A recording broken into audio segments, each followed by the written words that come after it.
What are the coolest bikes of 2021?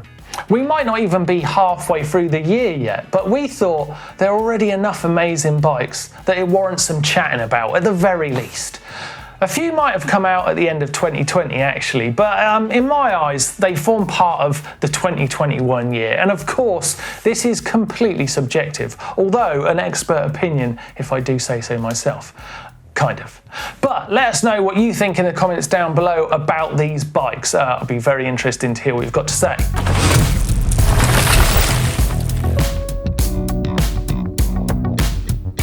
First up, I'm going to say the Nukeproof Giga. It's safe to say GMBN has been successfully smitten by the new Nukeproof Giga. Now, we're by no means a good measurement of cool. Well, I'm definitely not. So don't base it on us. But we definitely think the Giga suits the bill. It just wants to smash stuff, makes us feel fast, and it's a damn hoot to ride. While the Mega is an enduro racing machine, the Giga is more of a park bike that you can take to the races if you wanted to. A few stats before we move on. It's available in both 27.5 and 29-inch wheels. The 29er has 170mm rear travel, 180mm up front, while the 27.5 has 180mm both front and rear. It's as slack as you'd expect, long and low, and it's not the sleekest of bikes, but the little touches like the channel in the down tube where the bottle sits and the quality of the build make the Giga a very eye-catching machine.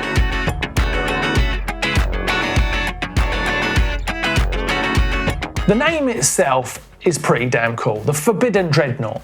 It's a design that's unusual but really appealing. All the business is centered in the middle, while the other lines are slim and sleek.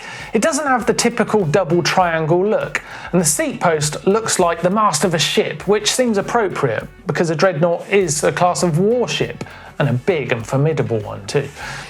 The suspension design is a strange one too. It's got a linkage-driven single pivot with a high pivot point and an idler. The idler directs the chain over the pivot point and makes sure that the suspension doesn't adversely affect the pedaling characteristics, and that the drivetrain doesn't affect the suspension characteristics. Up front, it's made to run a 170mm fork, and in the rear it has 154mm travel. But because of its idler, the rear wheel is made to move backwards more than upwards, and this makes big impacts on the trail feel smaller. What we love are the small details on this frame, like the clean shock tunnel and that flat shelf below the shock. Very nice.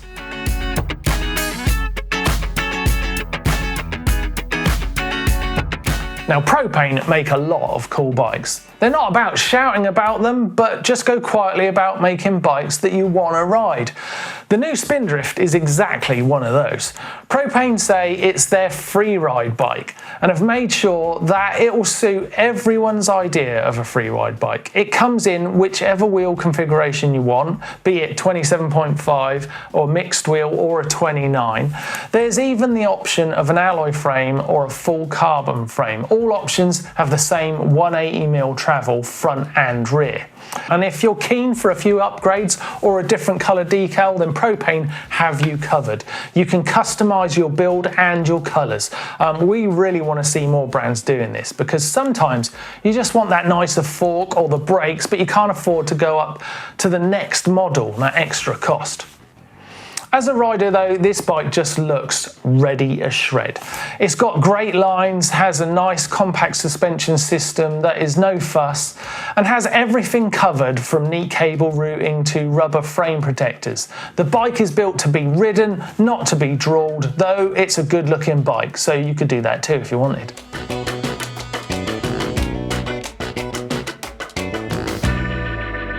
Kingdom Bikes have been making hardtails, gravel and full suspension titanium bikes for some time now. They're in a small minority of brands that use titanium for full suspension designs, but they make great looking bikes, but perhaps not as good looking as their new Void prototypes. Kingdom Bikes have been using a dual link suspension design for a long time, but their new Void prototypes run a simple single pivot design. It's perhaps a strange diversion, but it's a great reason behind it.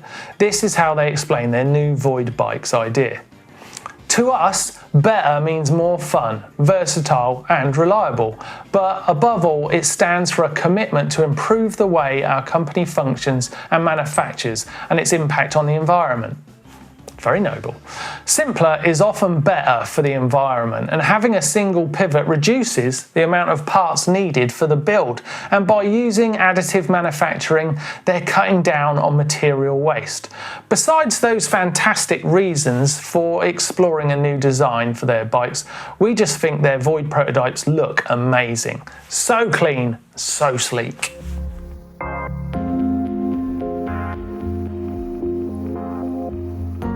Perhaps not quite as clean and sleek as the HUHN Cycles MOORHUAN. We first came across it on Instagram on the European Bike Project Instagram page. We were smitten. It's since been refined and is now offered in both steel and titanium. It uses a simple linkage-driven single pivot design and is perhaps the cleanest full suspension frame ever. You'll often see the HUHN bikes with Intend suspension front and rear, which are also works of art, so complement the bikes perfectly. It's a trail bike with 129mm travel, but the details hardly matter when the bike looks this good. The price? That matters, and it's not cheap. For the steel frame, it's €3,400, and that's without a shock. For the titanium version, well, you're looking at €4,900, again without the shock. €13,900 will get you the full EU build, which is particularly lovely. You get exclusivity, and it's a piece of art.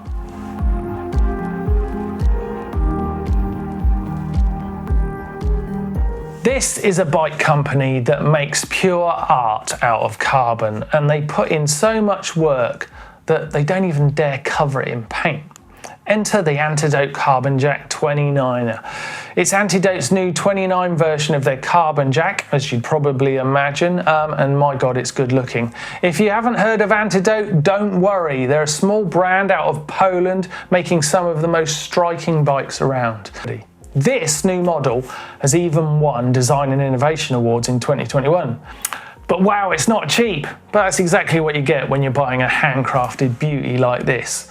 I love the aggressive lines and the angles. It just screams, let's go ride. And the bridges between the top tube and the seat tube, that's particularly nice. The bottom of the down tube's cool, and the top link that wraps around the seat tube, the more you look at it, the better it gets. Really like this bike. The CARBONJACK 29 has 150mm rear travel and can accommodate 160 and 170 up front. It uses ANTIDOTE's FDS suspension design, which incorporates two small links which both drive the shock. It's about as boutique as you get for a carbon bike.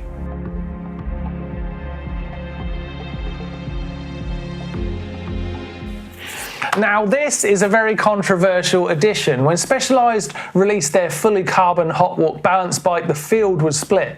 Some thought it was just ridiculously cool, while others thought it was plain ridiculous. I mean, who in their right minds would pay £1,000 for a balance bike? They're made to teach your toddler how to balance on two wheels in a very short time. They will outgrow this bike, and it's a lot of money to spend on something so short-lived. But I like it. But logic and mountain biking don't always go hand in hand, and really the sales speak for themselves. They've sold out. But have a close look at just how cool this thing is. It has a carbon frame, fork, wheels and handlebars, and the handlebars are 38% thinner to accommodate those smaller hands. And that paint job is awesome while it lasts, because your kid's just going to crash it and scratch it off. But it looks brilliant.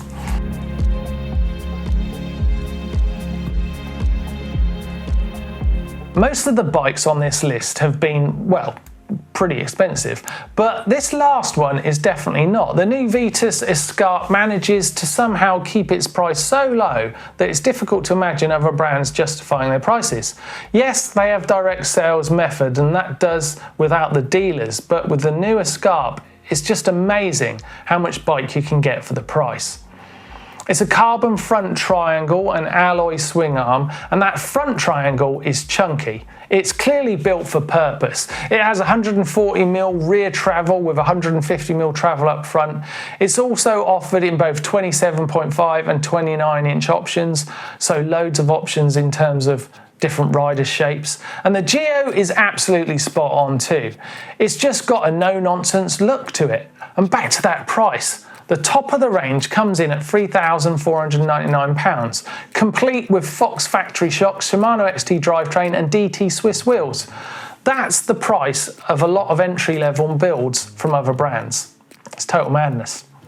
So there you go, the coolest bikes of 2021. Have we missed out your favourite? If so, let us know in the comment section down below what bike should have been on this list. Put some passion into it. Looking forward to hearing from you. Love, like and share on social channels. We'd appreciate a subscribe. Hey, and why don't you hit that bell so you don't miss another GMBN video. Till next time, I'll say goodbye.